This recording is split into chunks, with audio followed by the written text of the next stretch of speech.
Hey, everybody, it's JM Kenny from Why I Rise podcast. And we're here again today to talk with a very special person. Her name is Maura Horton, and she runs as the CEO of a company called MagnaReady, and she'll talk all about that.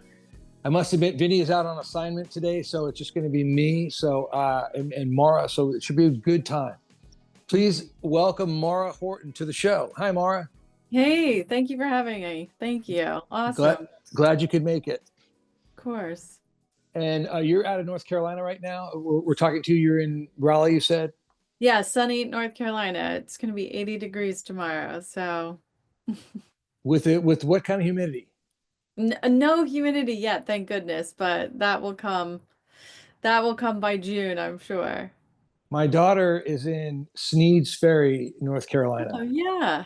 right? But her boyfriend is a helicopter pilot, and so he's finishing his training, and they're coming back out here to California. That's awesome. Oh my So gosh. I'm hoping to get out there and see it before she leaves because I've been everywhere else they've gone to, but I don't know. This is a very interesting. I very rarely get to talk to North Carolinians. Yeah, no, that's so cool. I'd like to see it too. That's awesome. So take me back a few years before we get to Magna Ready. Um, just how you came to this. I mean, obviously your husband Don was diagnosed with Parkinson's, and just kind of take us through that journey, with your family, and then eventually Don's passing, and then Yeah. you're creating this business. Yeah, Don and I had met when he was a young aspiring coach and college coaches it's definitely a little different now with NIL, but they kind of work their way through the ranks. So we were married for some time, hopping from location to location or job, college to college, and landed at Boston College for a super long stay of time. And we decided, to start our family because we had been settled for a little bit.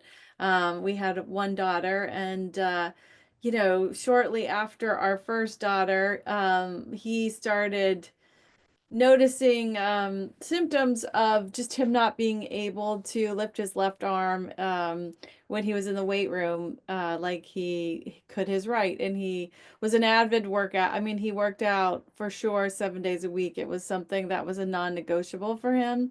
And so he was knee deep in the season and thought he would just have it looked after, see what if he had a pinched nerve, because he too played at a D3 level, but he played college football. So he went and had it checked out after the season, and yeah, we were told not shortly after having our first child that he was diagnosed with Parkinson's disease. He was actually diagnosed, I believe, by the same person that diagnosed Michael J. Fox in Boston. So, Oh, wow. you share that a little bit. And, for us and diagnosed with Parkinson's and kind of the people that we were together as a couple or are, was just like, we got to keep moving. We weren't going to really try to let it affect us. We were a little naive in thinking it wouldn't affect us.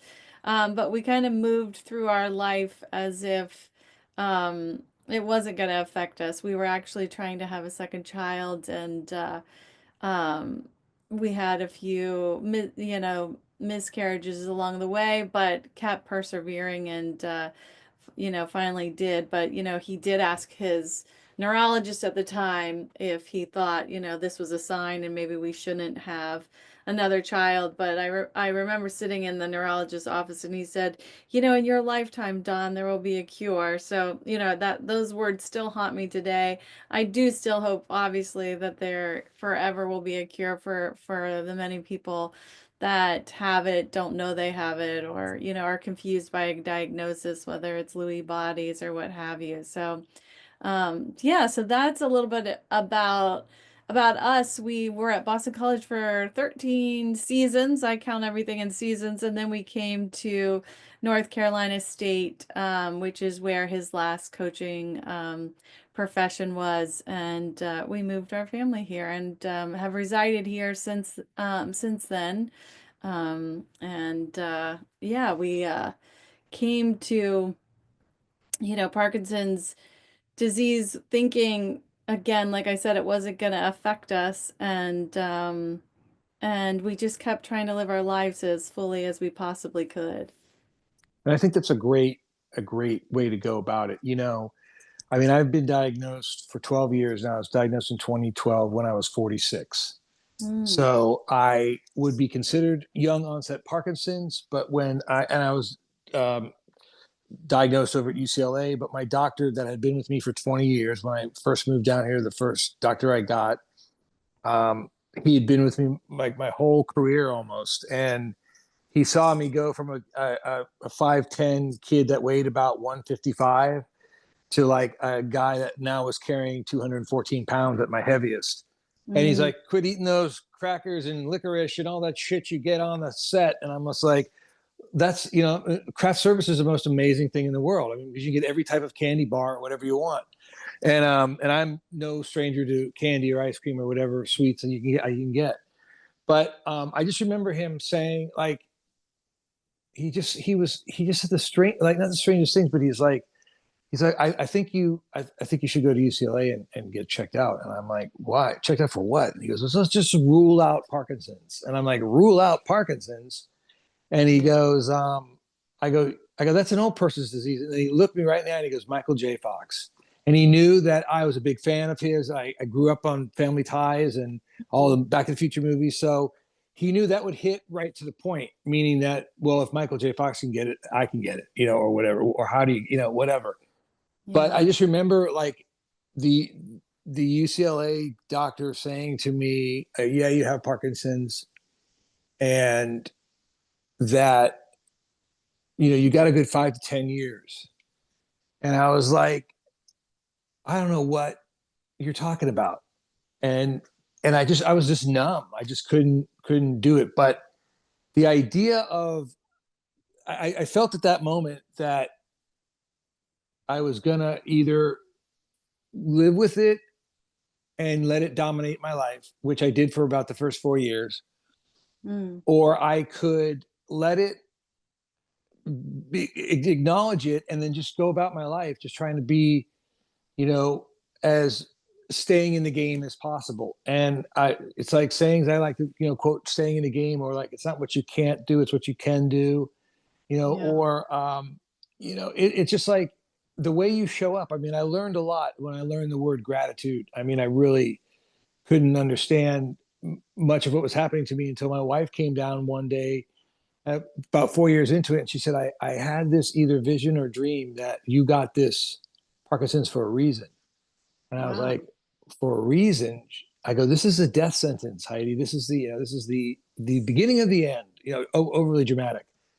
And she's like, well, yeah, you can look at it that way. Or you can look at it as, hey, you've been given a gift to do something.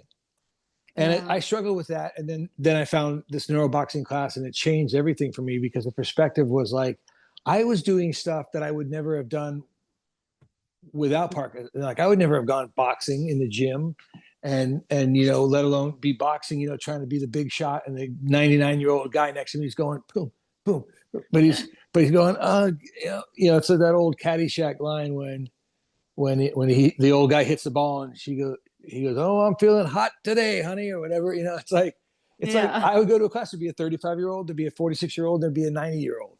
Yeah. And that guy was kicking my ass. And so I realized that, just because you have Parkinson's, you haven't lost joy, you haven't lost love, you haven't lost faith, you haven't lost these things. But I think people think like, Parkinson's has just ripped your sheet in half and said, okay, we're going to start again. This is, you're going to get this Parkinsonian stare. You're going to get your hands to move like this, or you're going to kind of rock and roll. But that doesn't define who you are, and it doesn't define what you want to do. So for me, watching reading about you and Don, and just kind of going forward, I think you chose the right thing to do, which is to embrace the fact that you have it. And it's also one thing that you have. Yeah. I mean, I think I said and still say today, though, we didn't have a roadmap for it, and it's really hard sometimes to redefine the roadmap. The roadmap of what we thought the trajectory of our family would be, the roadmap of, what he thought his career would be, the roadmap of what kind of a dad he thought he was going to be. Like we had to rewrite those, and we had to rewrite them often sometimes because of the progression. For my husband, it progressed a lot faster. But I think so. I think it's hard sometimes to, you want to stay positive and you want to have the trite kind of sayings, but I think it's very realistic to say that you have to constantly rewrite it. So Agreed. it's a, oh yeah, it could be a daily, it could be an hourly thing, could be what have you, but it wasn't a set it and forget it, and I think that it's okay to mourn some of the losses of, just what you thought your life would be or what you'd worked so hard for, and maybe those weren't coming to fruition. But I do think you're right about saying, there's something else. There's a different silver lining out there that you maybe didn't have on your radar, but it is there. Well, I agree with that. I mean, when people ask me, how do you keep such a positive attitude? And I said, well, that's just right now. You're Yeah. not, as my wife says, you're not seeing him at 8 o'clock at 9 o'clock at night when the show is over and everything is worn down and he's, sitting on the couch, like just like staring at the TV, which I did when I was 14. So you can't really tell the difference. But I get it. But I just have always felt like, what other options do you have? I mean, to your point of rewriting the script, I mean, you have to change it repeatedly, but you know what? It's great that you can change it. It's great that you can actually, adapt and people just don't shut down. I Yeah. mean, I and like I had been interviewed a couple of years back, and I said, I think a lot of my friends who knew me as the guy that was the class clown, the stand-up comedian, whatever, the guy that was always having a good time, you know, that if I just said, hey, you know what, I don't think I want to be here like this anymore. This isn't who I. This isn't the disease to have. This doesn't suit my personality. I don't think many of them would be like, oh well, I can understand why he drove his car off, like whatever. I mean, not to be, we're here to talk about other things too, but the idea is that there's something inside of me that just kind of wants to see what tomorrow brings, Yeah. and that's you know as much as people would think it's hope, it's also interest. I'm interested in seeing what changes or what doesn't change or what new thing is coming out there, or I like to see people who have been inventive in the case of yourself with MagnaReady. Thanks. So let's talk about MagnaReady. Yeah. MagnaReady. So it actually honestly came to life. And I do think for a different purpose. So like I said, my husband and I didn't really talk about his Parkinson's. He was, we would check in quickly, like, you feeling okay?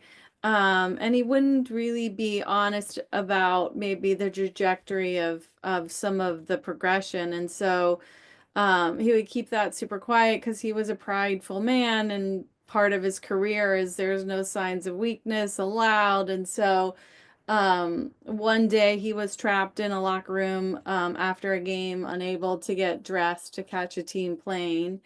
And a player by the name of Russell Wilson was one of his players at the time. Was just him and Russell in the locker room because Russell had done some media, and Russell saw him struggling and just went over and helped him get dressed in silence. So, in that moment, I would say, obviously kindness was of strength, of someone was the most important thing. When my husband came home, it was a late night, and I don't know how much you know about coaching, but you win and die by your losses. I remember the game and they had lost, and I probably know a little bit more about football than some people, but when my husband walked in the door, he was like, "Oh, I had a hard day," and I thought he was referring to the game. So I started in, why did so and so jump off sides? That cost you a penalty. And he just finally looked at me and was like, "No more, I had a hard day." And I was like, "Oh." And there was just something different in his voice and his tone, that I could tell I needed to like really stop and listen. And mind you, this is probably 1 or 2 in the morning because it was an evening game that was televised, so they're super long. And so, he said I couldn't button the buttons on my shirt, and the way he said it was there was like a humility in his voice, and I said, "Well, what did you do?" And he said, "Russell helped me." And then, I just wanted to flip it a little bit, and I said, "Oh, that's just the kind of guy he Russell is. You don't have to worry about it." And he said, "No, I do have to worry about it. Like, I'm gonna have a game again next week. It's happened to me at hotel rooms before. I've had to call down to see if the concierge service could come up to button my shirt. And, people think I'm a creep. Like, what do you mean you can't button your shirt?" And so I quickly jumped online, kind of pushing off the emotional part of it and tried to see what was out there. There wasn't much out there. There were some Velcro shirts that when I looked at the world I was entering, I was super sad and uh, downtrodden just because it wasn't a world I was gonna enter or that I could see us entering. It showed people visually, just older people not like smiling, not active, not, almost just home confined, if you will. And I was Like like, shut-ins almost. yeah, I was like, this is not us. But I overnighted one, saw it, and sent, brought it in, and he was like, absolutely not. I am not wearing this. And I was like, you just have to try.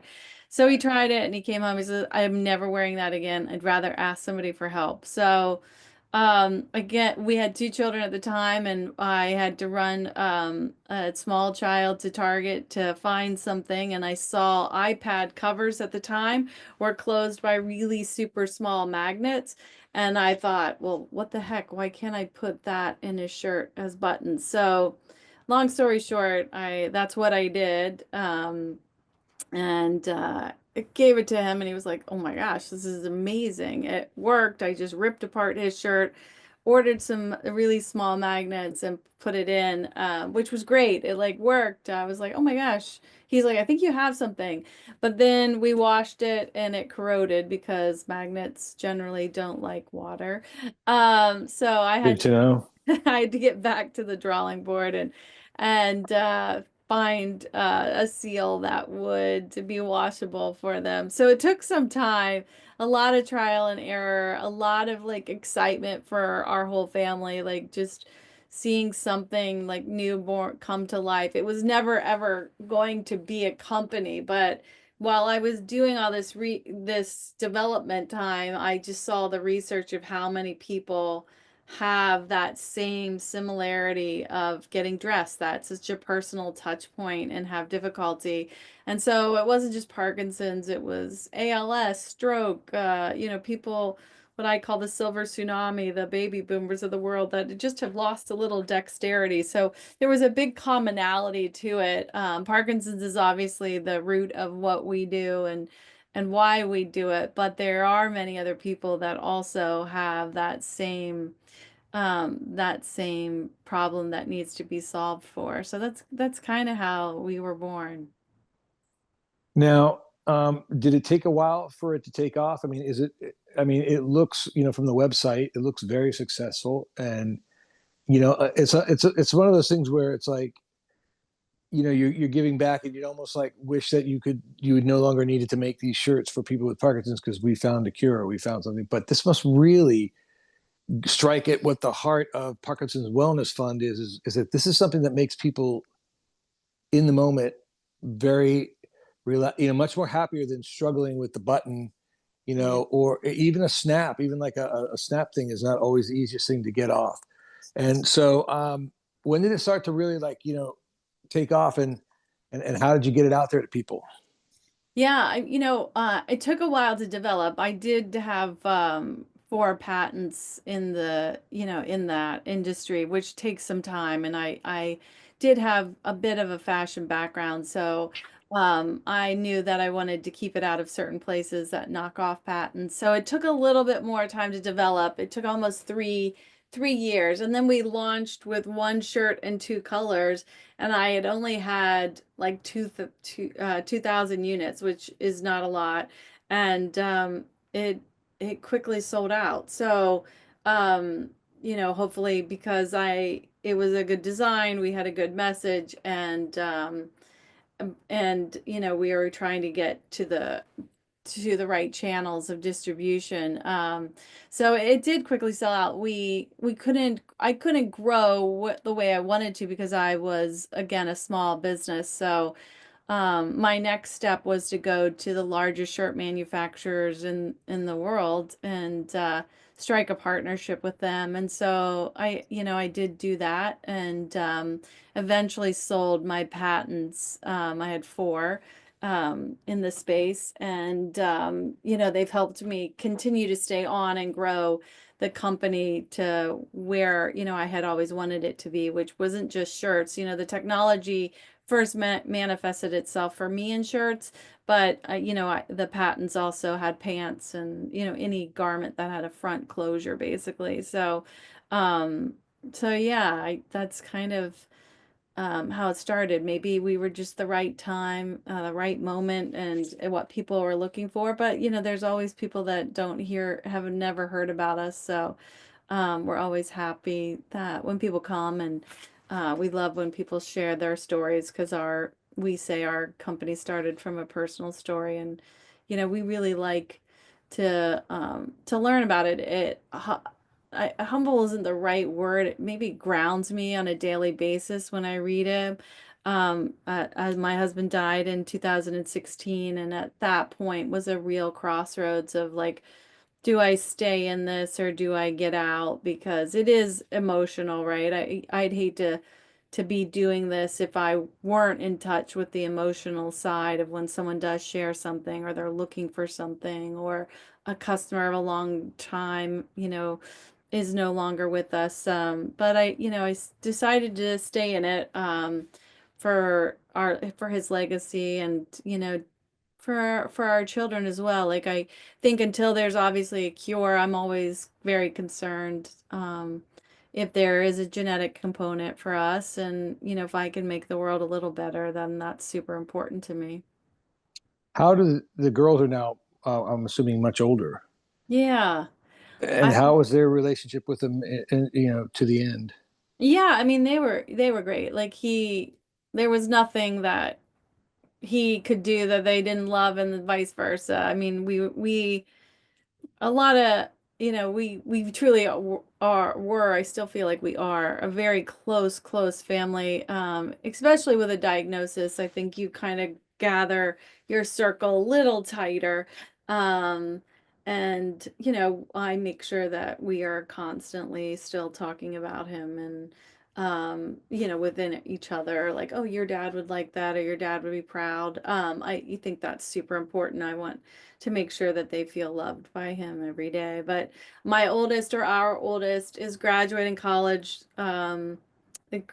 this year, and when he was diagnosed, I think she was in fourth grade. So, and yeah, our youngest was in first or second grade, and she's a junior in high school. So, um, lots for them to be proud of. Hopefully, they see that through hearing other stories too. My kids early on were super involved. We just worked and shipped out of our home, and my kids knew the difference between a plaid and a check very quickly because they were working it. Exactly. Um, so how do people get to you? What's the website? And I know that you have a deal going on for Parkinson's Awareness Month. Yeah, Um, I know by the time this thing gets out, we may have missed the window, excuse me. sure. But if not, then they might have a few days to still get that discount, or it might extend, whatever.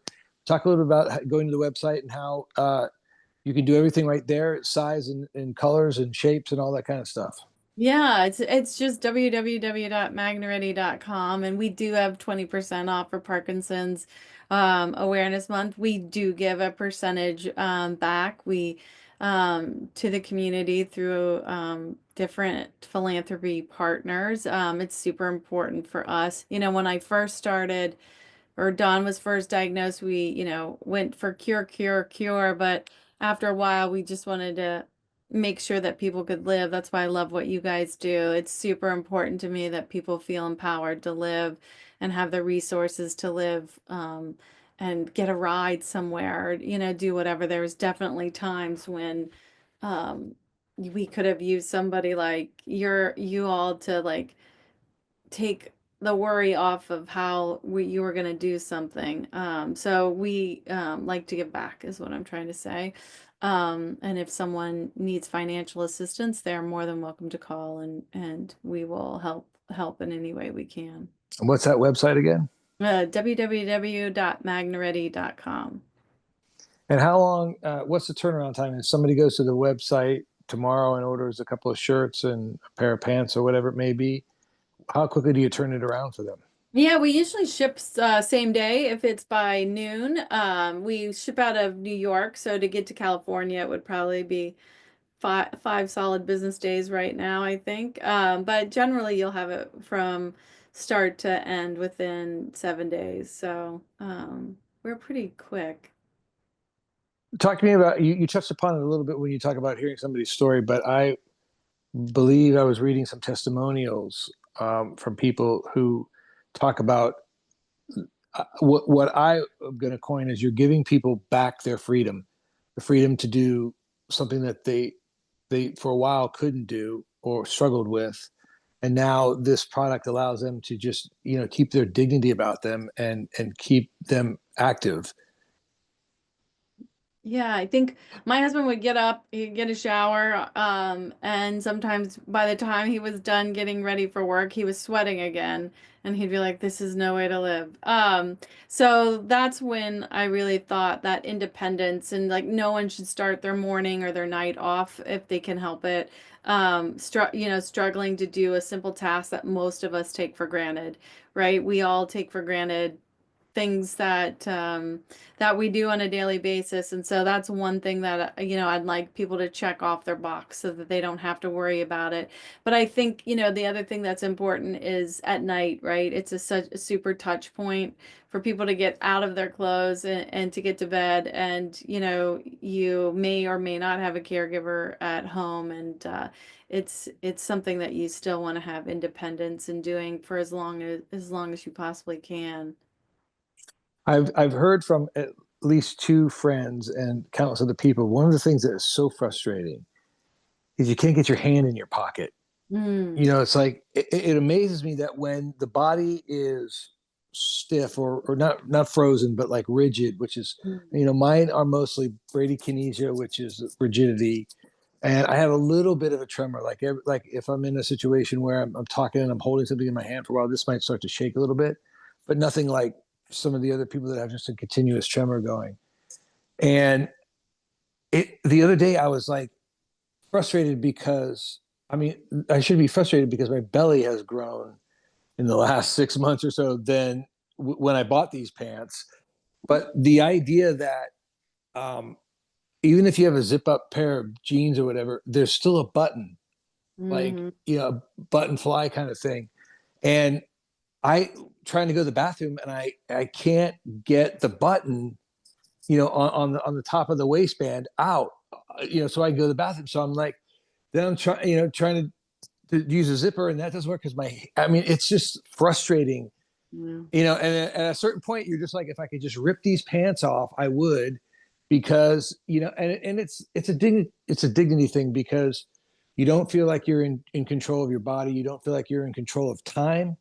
Mm. You start to panic about how much time you're taking while somebody's waiting for you to go, or you're having dinner together. I got to go to the bathroom, and is there Yeah. people staring at you? And what's wrong with that guy? Why is he like fiddling around? It's just like Yeah. it takes a lot out of you, I think, in those types of situations. And then on top of that, your body is fighting the dyskinesia to where you're, when you said sweating, I was like, oh, I know exactly how he felt. Mhm. Because I'll be sitting here just on the couch and my wife's like, why is your shirt so, I mean, it's not that hot out. And I'm like, dude, this is my body doing isometric exercises while I'm watching TV. I mean, I'm just trying to fight the movement.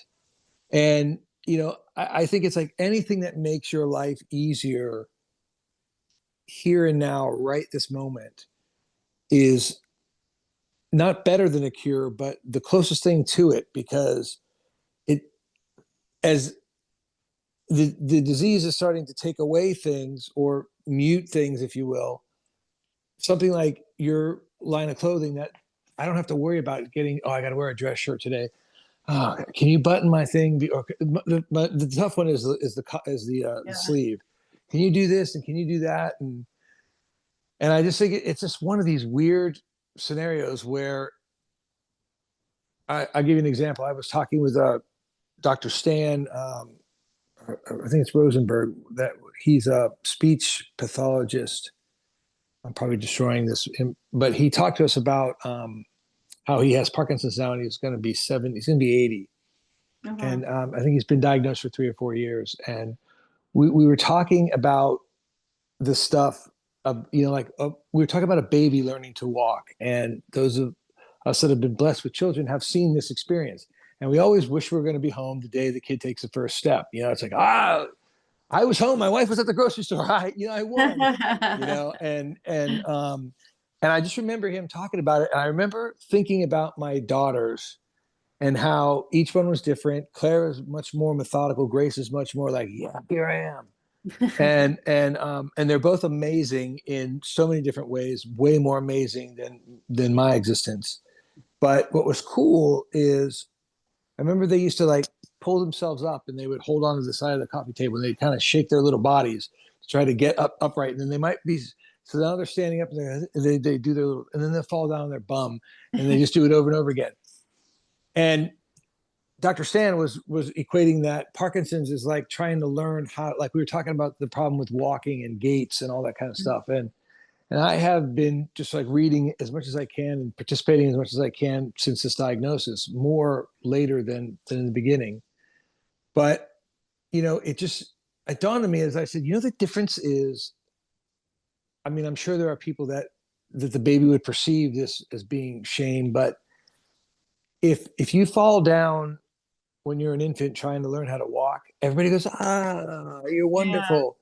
If you fall down at 76 years old, walking into a restaurant because your feet just gave out or your legs did something wrong, that's embarrassing. That's shame. I mean, the stuff that runs through your head didn't run through the child's head. The child, I'm guessing, would be like, how do I figure this out? How do I figure this out? It's not working. What am I not doing right?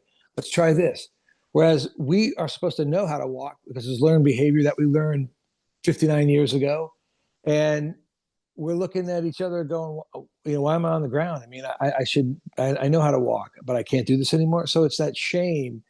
And that's why I think people tend to just completely close up and stay inside because they don't want somebody to go, hey, why do you have the Parkinsonian stare? Or why do Yeah. you shuffle? Or why do you shake? So I think if we Yeah. can get past the stigmas, that will be a lot of help on the way to a cure.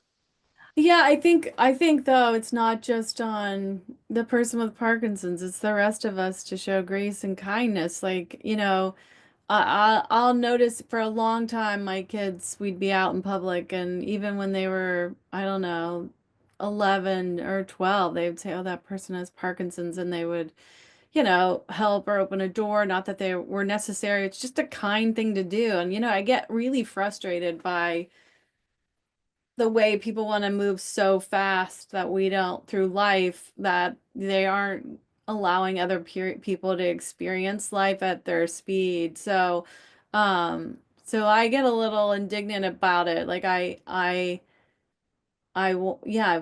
want people with Parkinson's not to try to lock themselves in, but and I understand why they may feel they want to, but the onus isn't only on the person with Parkinson's to like push themselves out of their boundaries. It's the rest of us to stop being idiots sometimes, like What do you just mean by idiot? just be kind, be graceful, like understand people move differently, like they process things differently. Like sometimes my husband, I could see it was spinning in his head and he just couldn't get the words out. And people would get super, I could see other people getting super frustrated with him or like not engage with him because he wasn't able to get out what he was saying fast enough. And it just would infuriate me. I was like, he is such an intelligent man that you need to sit here and listen to his response. It Yeah. made me a little slower, but I think it's people on all sides, but I always hate it because I always hear Parkinson's people going, you just have to get out there. You just got to push yourself. And I'm like, you know what? It is partly the rest of us in the world to just stop being idiots. I would agree. I mean, I think that there's a lot that people don't understand about this disease. And it's one of those diseases that's got like 27 things that could be part of Parkinson's. It could be swallowing, it could be constipation, it could be, lack of sleep, it could be gait problems, it could be balance problems, it could be, I mean, it could just go on. Speech, yeah, But speech. speech is a perfect example. But basically, most people recognize the two biggest external things, which is slow moving person or dyskinetic person or tremors. I mean, that's what everybody sees. But there's so much more going on inside the body and externally, but you just don't know it because of just the way people are. I think part of that's the Parkinson's Foundations or the Michael J. Fox's faults too, because I don't think the messaging is out well enough, right?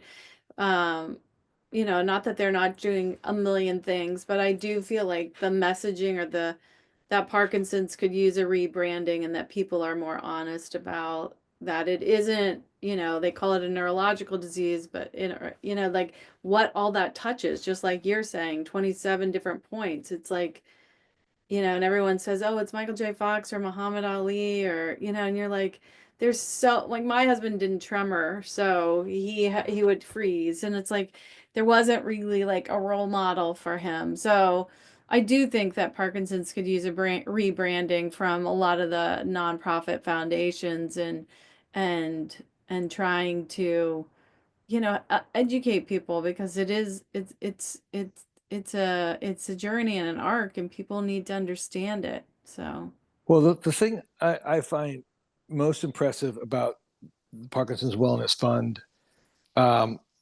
among other funds that I've been involved with, but this one in particular, is the idea that what they're trying to do is,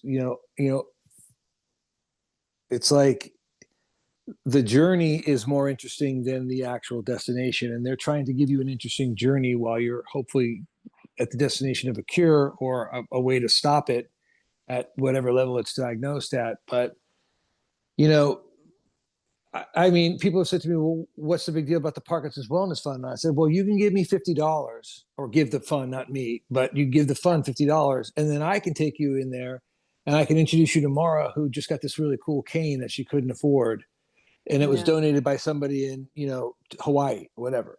I yeah, mean, the idea that you know you can see your dollars at work immediately, yeah, and which and the thing you can't quantify is how happy it makes you feel, how that particular burden has now been pulled out, and there has been an answer to the struggle that your husband Don had gone through. And so that's the part that I find most intriguing. Is research is amazing and fascinating, but it doesn't get me out the door per se any faster than a, a, a wheelchair or a ramp or something that Parkinson's Wellness Fund paid for, no out of pocket for you, the yeah, recipient, and and the vendor, whoever built it, ships it right to you. You know what I mean? So there's no like exchange of monies. It's right. like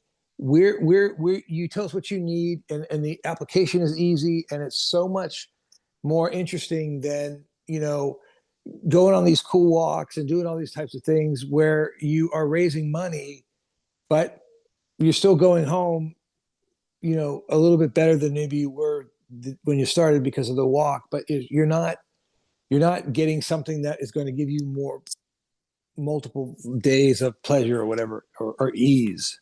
No, I couldn't agree more. I think that that is so important. I mean, I love that the fun does that. It helps in so many ways, and um, it helps each individual family where they are, right? Like the hardest part is meeting someone where they are with Parkinson's because, like I say, it's an arc of life. And you might be here on the arc, you may still be at the just beginning of the arc. You know, there's so many different places to be, but helping people along the arc, you don't know what you need until you need it. And just having resources and the ability to connect with others to assist them along the journey is so important. What's next for you? Are you going to keep this business going? Are you going to start a different thing? I mean, is this something that you want to spend the rest of your life being an advocate for and a Great question. philanthropist? Yeah, I will, yeah, I will keep this going as long as there is a need. So again, I do hope there is a cure and there isn't a need.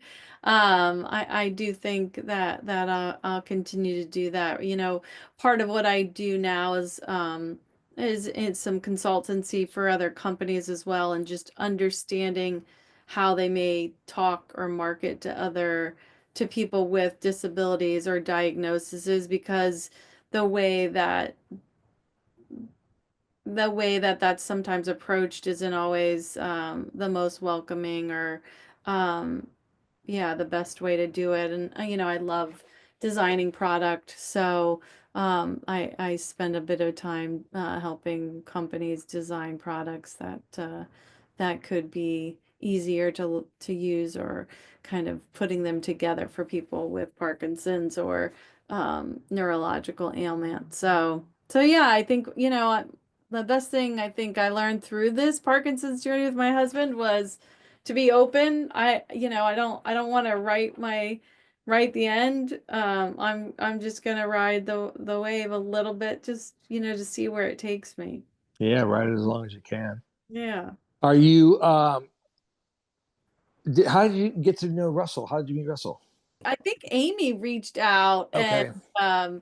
was trying to find a product for somebody in the fund, and we kind of connected and just said, "Look, there's some synergies here, and you know, we're here to help, and however we can, you know, let us know, and we'll try." So yeah, that's how I learned a little bit about the fund, and then for Parkinson's Awareness Month, we've started a blog on the site as well where users, you know, share their stories and Russell and Amy shared their story. So we let anybody that knows about us or that follows us also learn about the fund. So I think that's what we can do most is kind of just share each other's, you know, strengths and help people. Well, hopefully they can get you out here for the golf tournament in June 24th to be exact. Nice, You get nice, you get a little booth, you bring out all your product, you set it up there, it'd be great. And then you can play a round of golf. nice, nice. Yeah, I wish I knew how to play. Believe me, it's one of those games where we all wish we learned how to play or knew how to play.